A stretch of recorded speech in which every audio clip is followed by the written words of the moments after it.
Dieu nous parle d'un grand miracle qui s'est produit dans la Bible, dans Jean, le chapitre 9. Déjà, le verset 6 nous parle de ce miracle, le miracle de Siloé. La Bible déclare que l'aveugle a croisé Jésus. Et Jésus va lui donner une instruction après avoir prié pour lui. Il va lui dire, va à Siloé, aux eaux appelées Siloé, au réservoir de Siloé, lave-toi et tu auras ton miracle.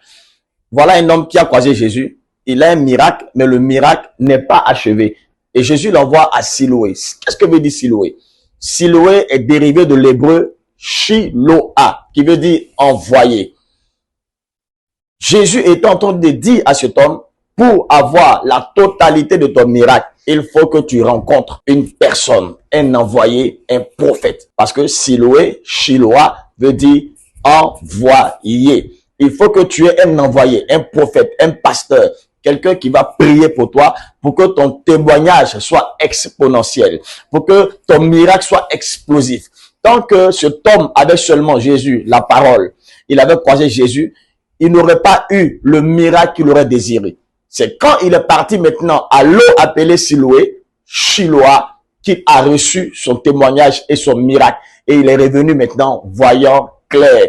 Il y a deux dimensions dans Siloé, dérivé de Shiloah. Vous voyez, il y a Shilo et A. Shilo, dans Genèse, le chapitre 49, nous parle de Shilo. Shilo comme étant l'envoyé divin de Dieu, qui est Yeshua. Mais en même temps, l'histoire de Shilo se situe dans une ville où se passait l'adoration après le passage du peuple à Canaan.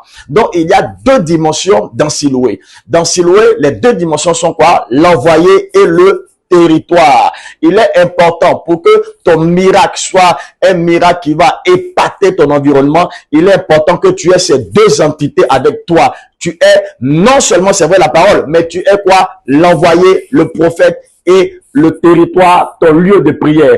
Parce que Shilo même signifie aussi envoyé. Et dans Shilo, qui est l'envoyé, qui est le oint, il y a aussi le territoire où on invoquait Dieu. Tu dois comprendre que si tu restes à la maison, tu auras un témoignage, mais ton témoignage ne sera pas parfait. Jésus parlait de façon allégorique. Il parlait de façon... il parlait en parabole. Il donnait les instructions. Il dit, va à Siloé. Parce que la parole seulement ne va pas te suffire. Il faut que tu aies un prophète. Et en plus du prophète, il faut que tu aies un lieu, un territoire où tu invoques l'Éternel, afin que tu reçoives ton miracle. Dieu te bénisse. Je t'invite à être toujours auprès de ton Siloé, ton prophète et le territoire de ta prière. Que Dieu te bénisse.